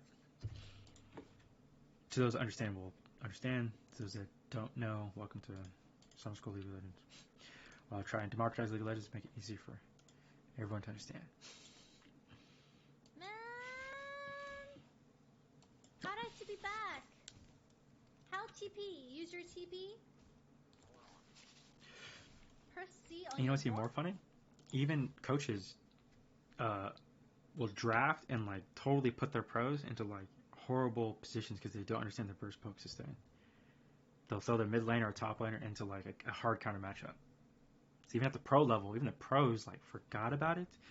It's like the fundamentals of the game that it hasn't changed in 14 years. It's only like maybe the people that have been around for 14 years are like Oh yeah, I know burst poke sustain because they remember that, but it's like it's the fundamental core of the game.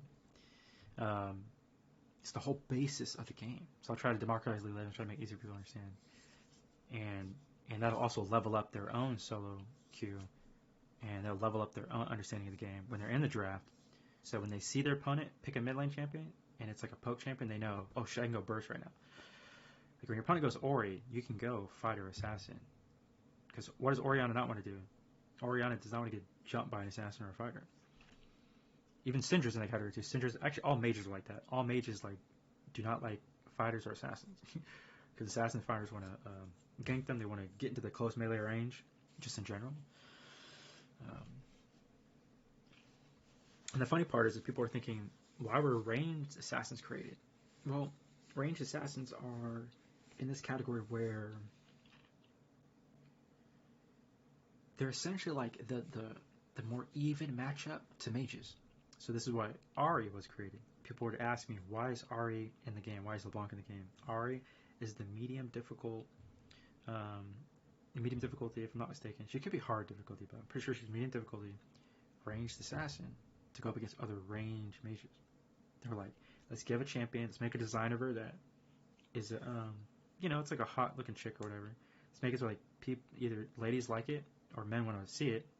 Let's make it medium because they understood that the melee assassins and the fighters should beat mages, but League of Legends already knew through all their data that those are going to be like hard skill champions to play.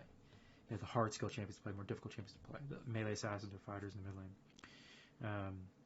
And they created the mage to be the safe, poke, the safe CS, the safe laner, right? You kind of zone, you kind of read react.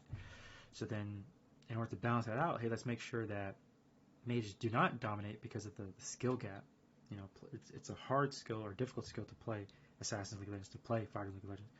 So the mages would dominate too much, so then Riot Games created ranged assassins to then have this kind of even fight.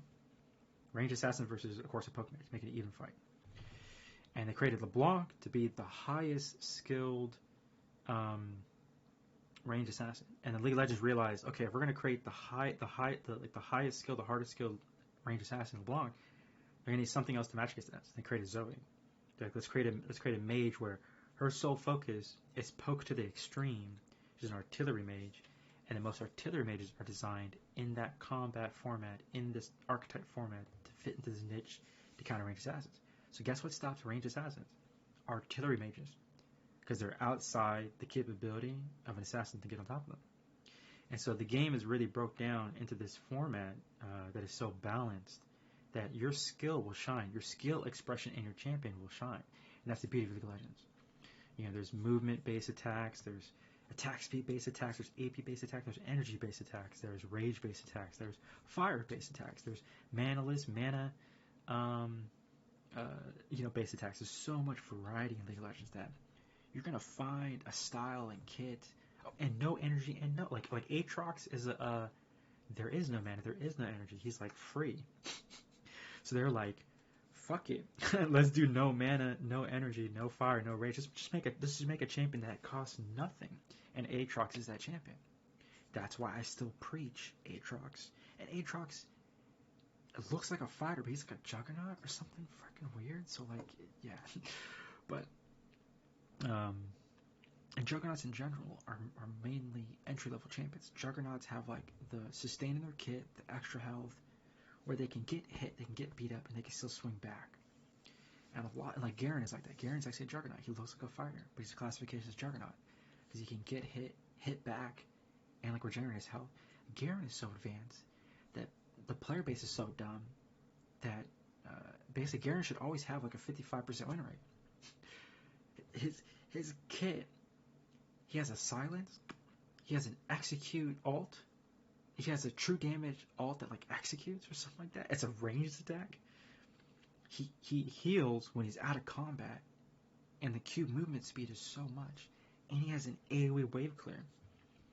He has the Q movement speed, silence, with extra damage, with like an attack animation canceling Q. His W is like a shield that like blocks a spell too, or something like that. And his E is like a wave clear to destroy. If someone pushes the wave under tower, he just E it, If he wants to move the way, he can just eat it. And he has a ranged ult that's true damage that like executes. So Garen should always have like a 55% win rate. He is an entry level top laner that has the most like straightforward, super simple but like overpowered kit. Q silence, Q attack animation reset, Q movement speed. Like the W is like a shield block or like it blocks a spell, I think, or like it's like a W shield and I think it might block a spell, I think. I have to double check, but it's like, and then an E that wave clears and can like crit and has like some weird like Garen already has like some weird like stats on his E.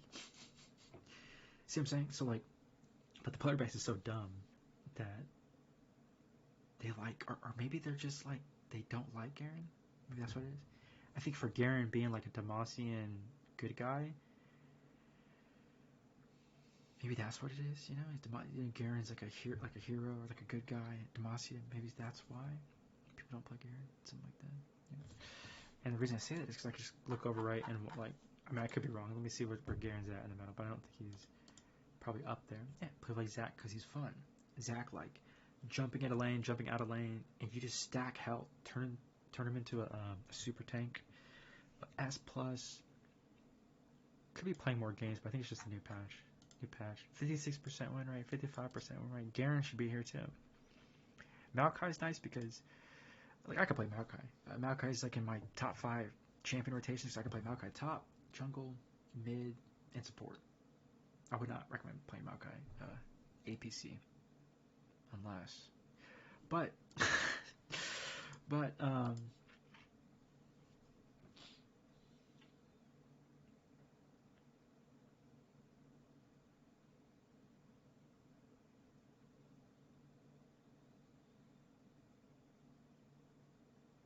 hey, my guy's building a house in the forest. Let him do his thing. You know. What is this? Oh, maybe he's going to sleep. He's probably going to sleep. Nope, no, he's still awake. He's watching some YouTuber build a forest in the trees.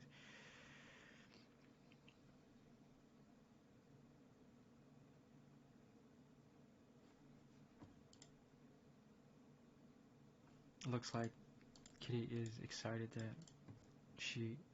Nope. If I think she's mad. I think she killed it. I think if I tune in right now, she's probably...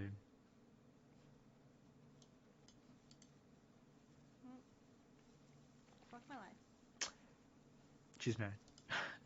She's mad that she killed this creature she's trying to catch. It happens. I had it on auto, but I think I just have like too many tabs open. My bad. Okay, solution 500. Oh, damn, it does have a small attack range. A short attack range. Interesting. But why is the acquire radius 800? Like, what? Is it always 800? Acquisition radius.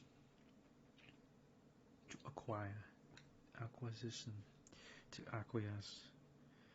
Units acquisition range is the distance at which they will acquire attack targets when the target unit is not specified by the player. Auto attacking automatically orders an auto chamber to acquire enemies within this range.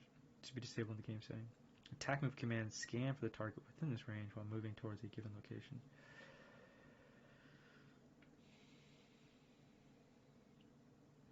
Okay. Oh, attack range bonuses modify the chamber's acquisition range by the same amount. Any kind of attack range bonus. Maybe former champions should go RFC first. Right? Because you can change this.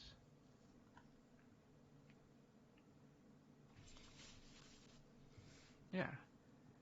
Like, shouldn't Kate just go RFC first to abuse her attack range? Like, Phyllis is 550, so if Phyllis goes RFC first, and his acquisition rate is actually lower than Zeri's. I did it on purpose. Ash, attack rate is 600, but her acquisition rate is also 600.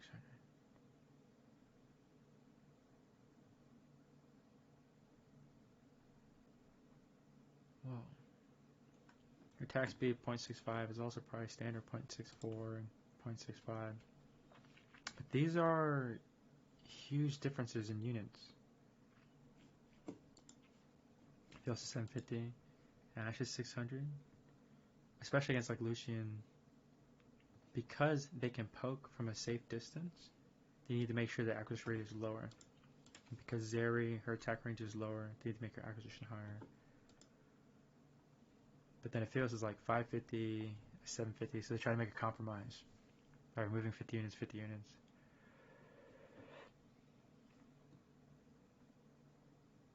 So you just go RFC first for all ADCs.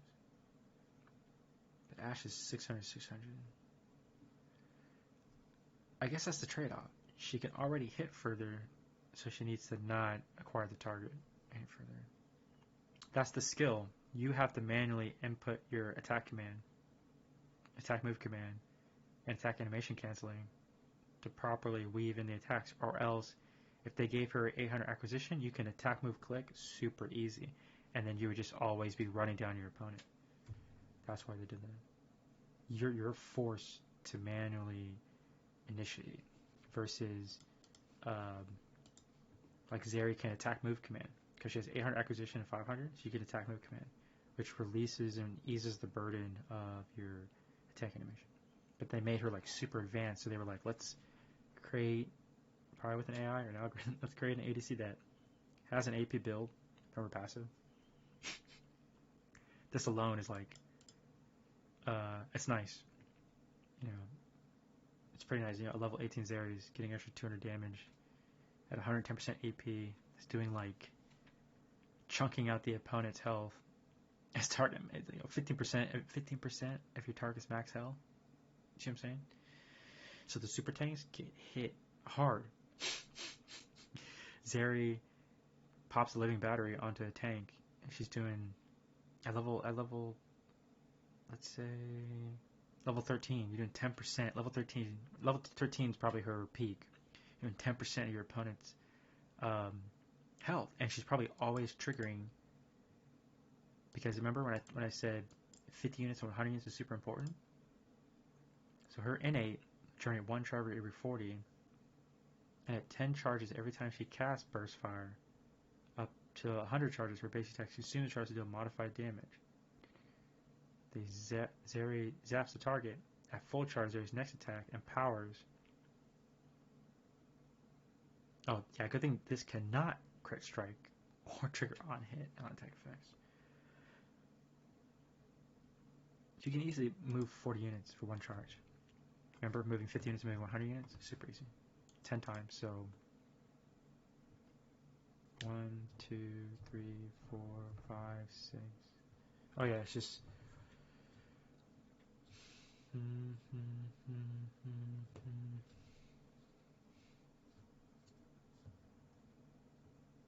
Nice. Right around kind of 9 movements. 90,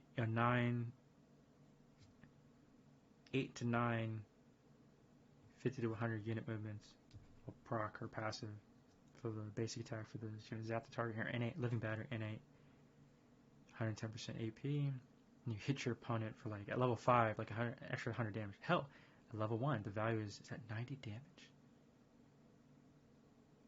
90 damage plus whatever AP, and then the percentage health of your target. Good thing at level 1 is like 1%, but she doesn't need Sheen, because Sheen only gives you like an extra 100 damage or whatever. Then I guess you could take Sheen. But no, you don't want that. You want increase her movement speed so that you're focusing like movement speed AP. Damn, that's so funny. Guess what? In League of Legends is very much like movement speed AP focus. The poke build that I designed. The poke build is basically designed for movement speed and AP. And most poke build is going to be mages, just in general, versus ADs or ADC or attack damage, just in general. And like AD carry builds are already different than poke builds, but my bad. I guess you call it my standard mage poke build that I created. Fits most all mages that want to poke, but the central focus is movement speed AP. And her passive gives you the capability to adjust and have the kit around the movement speed, so you're getting her passive, so you're hitting 110%. It's a completely different way to attack, because it's Zeri zaps the target, but I think it said Oh. Her basic attack. Soon tries to do the modified damage. But are they saying her basic attack? Because her basic attack is like this electrocute. The zap. But they're saying her basic attack. But isn't it different on Zeri? Oh, this, yeah, the attack range is not increased, and attack rate increased at rapid fire or lethal tempo. Instead, burst fire's reach is uncharged, and charged attacks trigger Tear of Goddess. The empower attacks will not trigger but not be consumed against war. Unit. Magic. Subtypes. Magic. Spell damage.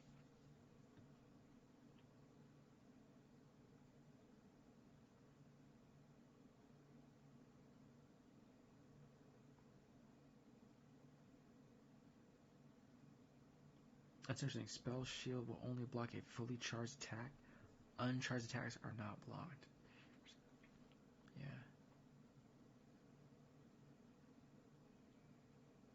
Oh. RFC will not increase her basic attack because her zap would be too powerful. They made sure that her zap, her basic attack, basically is her zap. Her basic attack is Zeri zaps a target. Called N8, my bad. I guess you could say her basic attack is called N8. The Living Battery is the name. Just the passive. But I would call it Zeri's basic attack that zaps at max 10 charges. Cannot crit. Cannot have an extension from RFC or lethal tempo. But RFC and lethal tempo will increase. The cooldown scales with attack speed up to a cap, and a portion of excess attack speed increased detected. But RFC will increase her Q. And what's nice with her Q is that it's 7 basic attacks, all firing out that like pass through enemies. They can deal base damage, they can crit. They have applies on hit, and 100% frequency at the first enemy hit.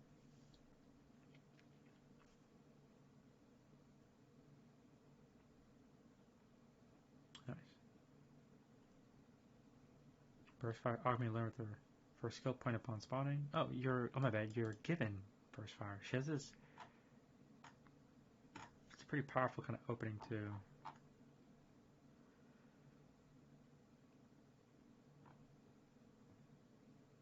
Yeah, I don't play Zeri now. I've seen her, but she's supposed to be one of the like Zeri and Aphelios. Zeri's early.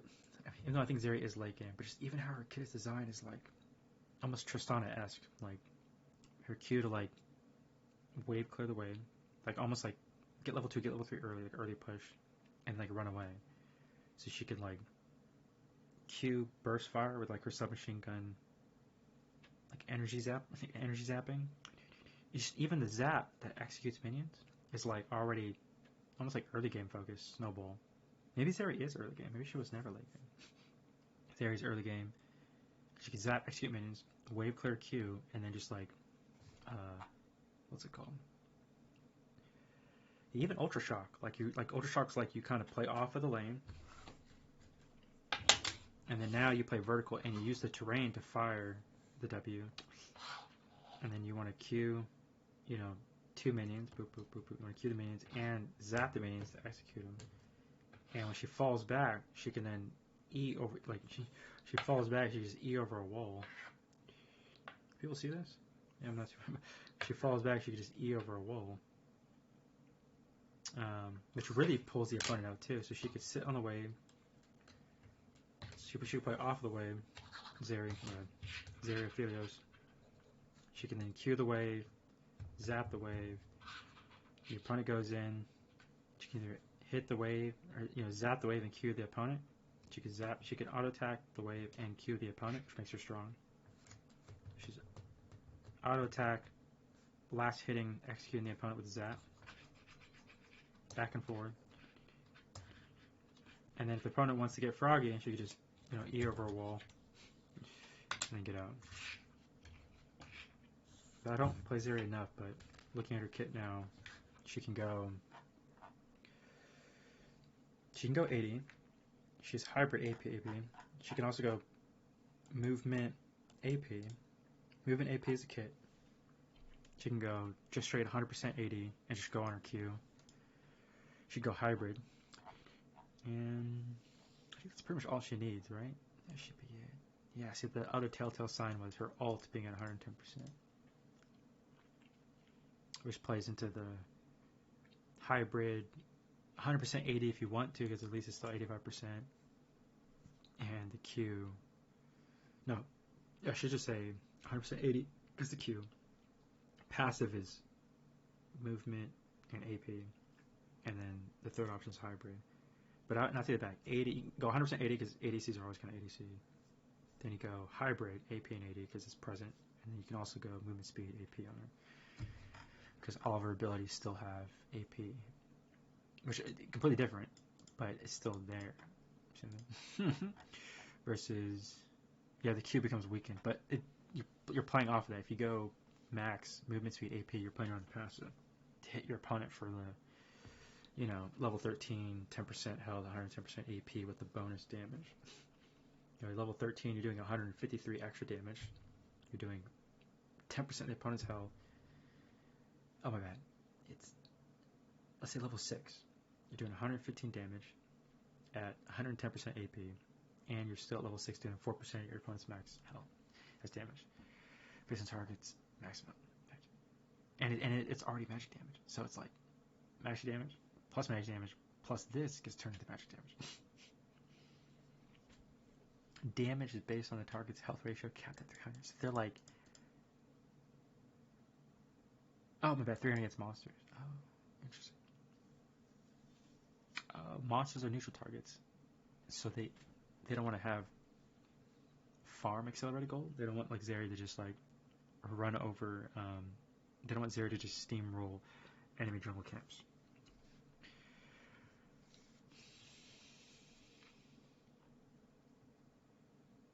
Yeah. But ultimately, I think the go-to build would probably just be hybrid. But I don't think that's always the case. I think there's times where your opponent, your teammates can be, let's say your teams have like 3 AP, 1 AD.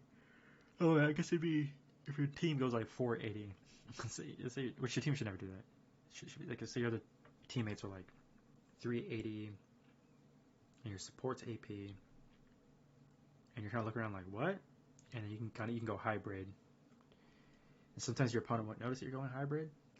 They're too in the moment, focusing on the top lane, focusing on the mid lane, focusing on the jungler. And the ADC goes hybrid. And the opponent thinks, the whole enemy team is AD. We're good, just build armor. Your hybrid build of AD AP will sneak in the damage at your opponent. So yeah. Let's say your support's also AD or AP. Even more so if your opponent's like, they can all 5 are AD, and just you going hybrid damage as ADC will be able to get in the damage in your game. So, whoa, what is this? Why is the burst fire a freaking like 10 paragraphs? Okay.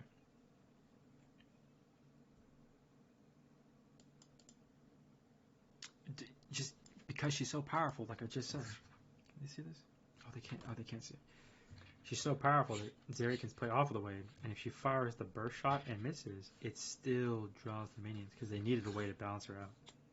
They've either done it in testing, or they already had AI kind of show off the champion, and they kept tweaking the AI or machine growth learning algorithms, playing with the champions or navigating champions, giving all this data set on what is occurring.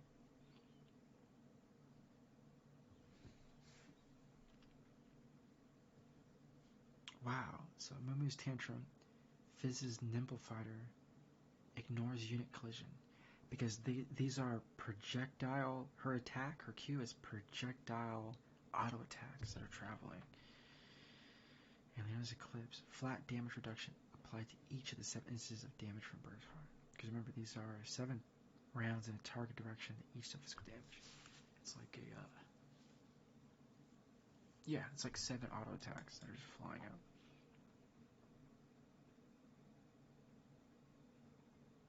Burst fire still counts. 1, 2, 3, 6. Hold up. Just fills.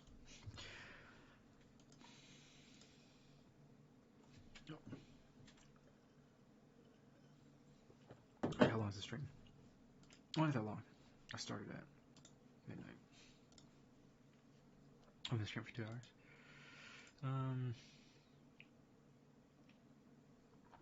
Okay, burst fire hits while Zeri is not in the area around her.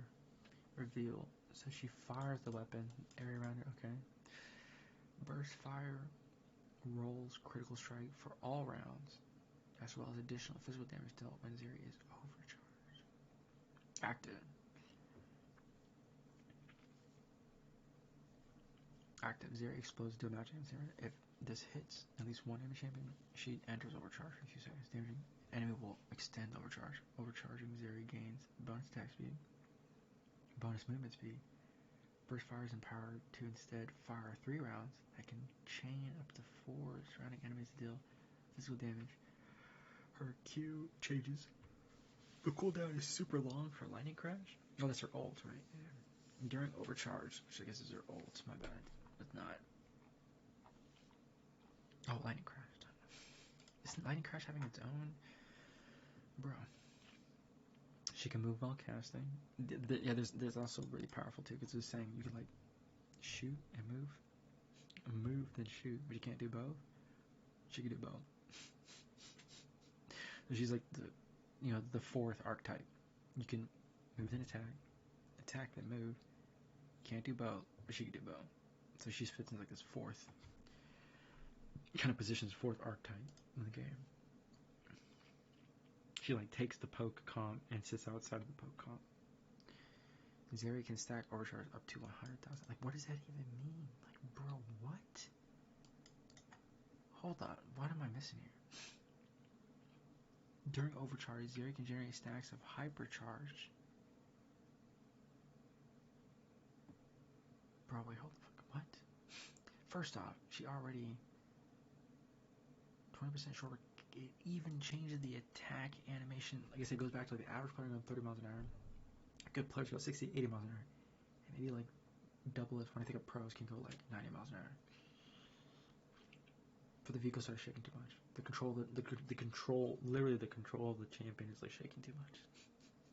Because there's going to be inefficiencies, the human error, input lag, packet loss, whatever. The fact that this changes the cast time, it gives you the equipment and the capability to, really thread the needle in terms of, canceling, animation, attack, moving, positioning, stop command, auto attack, move. To weave it in, you can reduce the animation faster. You do not have to wait. There's a build up, an attack, and like a wind up. And so the build up, the attack fires, and there's almost like there's a cooldown of the animation. And it's either over. It's done either in 8 frames or 12 frames or 20 frames or 30 frames, depending on how slow or big the attack is. And people are like, what? So it's like 25 to 30 frames. Say for 1 second. Let's get to the more technical side.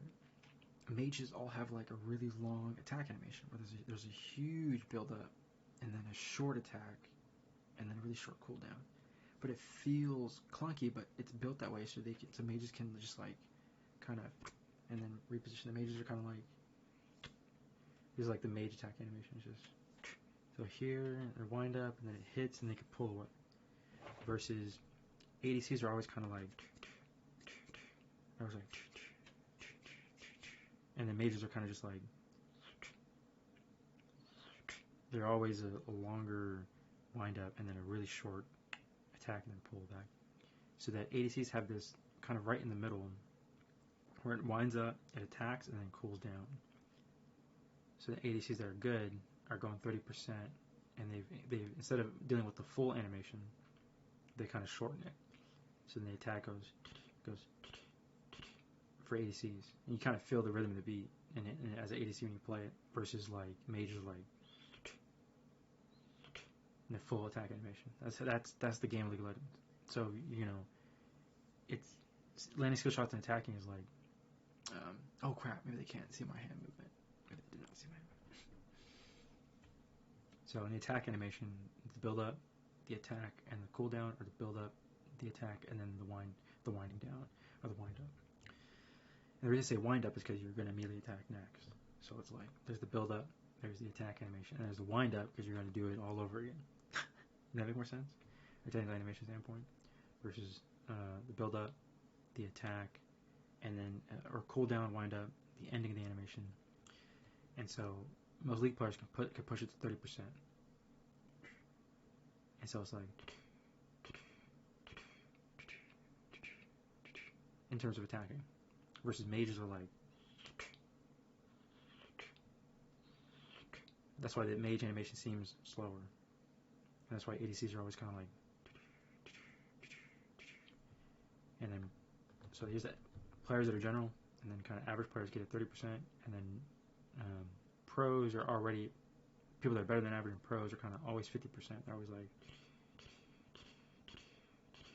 they feel pretty good, but like double lift and like the other pros are like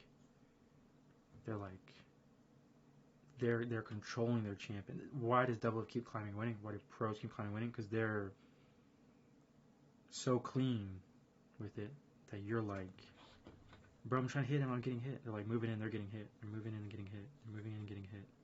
And they're moving in and getting hit. That's the difference between a pro and an average player. And their attack, animation, canceling, and weaving, their auto attacks, and movement speed so quickly. You go 1/1000 in a frame. Their attack, stop, move, animation, cast, spell, and but everything is a click. You know, so they're. Yeah, how did I explain to people before? Oh man, this would be like Summer School League of Legends, like 400 or 300, the more advanced mechanics of the game. But yeah, it's there. Pros are like, can you pull off 10 to 17 clicks like in a second? But people understand like it's not a minute. I'm not talking 600 APM a minute. I'm talking like, can you generate 10 to 16 clicks in like a second? And can you control your movement, control animation, movement, hard cancel, attack animation, cancel, stop, move animation, Q attack. So you're like, move attack. It's always like move, command, stop, command, auto, attack, cancel animation, auto, Q, and you're just like, boom, boom, boom, boom, boom, boom, you know, and that's the pros at like going 90 miles an hour at the higher level.